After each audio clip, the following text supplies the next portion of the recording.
శ్రీకాకుళం జిల్లా పలాస మండలం చినంచలలో యూరియా కోసం రైతులు ఆందోళన చేపట్టారు. ఉదయం నుంచే సచివాలయం దగ్గర పడిగాపులు కాసిన రైతులు యూరియా లభించకపోవడంతో రైతు సచివాలయం దగ్గర ధర్నా చేసి బైఠాయించారు.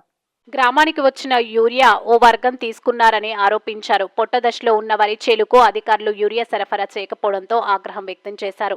తమ పొలాల్లో ఒక్కసారి కూడా యూరియా వేయని పరిస్థితి నెలకొందని పలువురు రైతులు ఆవేదన వ్యక్తం చేశారు.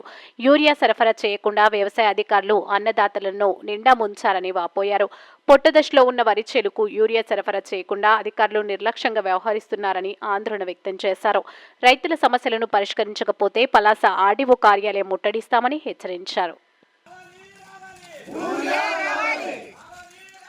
యూరియా